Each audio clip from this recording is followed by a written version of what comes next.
sommes venus dire aux populations de Mouila et de la province de Langounié dans leur ensemble et du reste du Gabon à travers eux également que le processus électoral au Gabon est biaisé.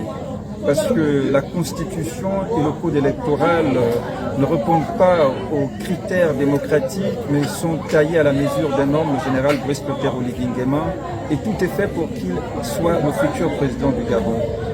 Donc c'est un acte de déni de démocratie que nous sommes venus dénoncer. Et à côté de ça, nous sommes aussi venus dénoncer l'absence de dénonciation des 8 candidats en liste pour l'élection présidentielle, de ce acte de déni de démocratie, de la présence encombrante également des accords coloniaux qui ne sont pas dénoncés par ces candidats.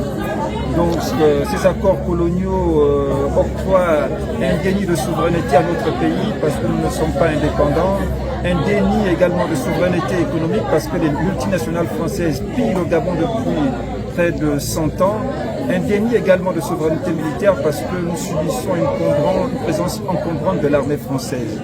Plus que les candidats ne sont pas en capacité de porter ce message de souveraineté, nous ne pouvons pas être complices d'un déni de souveraineté entretenu, alors ne votez personne, prônez le boycott en restant à la maison, d'un processus de boycott à la candidature de l'ensemble des 8 candidats en lice.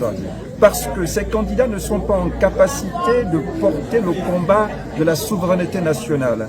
La souveraineté nationale est prisonnière des accords coloniaux signés avec la France. Pourquoi ils n'arrivent pas à dénoncer ça? Alors il faut boycotter tous les 8. Boycotter aussi parce que le processus électoral n'est pas transparent. Le code électoral est taillé à la mesure de Brice Clotaire Oligui Nguema, un des candidats. Le code électoral, la Constitution est taillée à la mesure de Brice Clotaire Oligui Nguema, un des candidats. Mais à cause de ce cumul de déni de souveraineté, de déni de démocratie, tous sont sanctionnés parce qu'on ne peut pas avoir des candidats qui ne sont pas en capacité de porter haut et fort le message de la souveraineté nationale. Tous les candidats sont mis à out et nous invitons les Gabonais à rester à la maison le 12 avril, n'allez voter personne.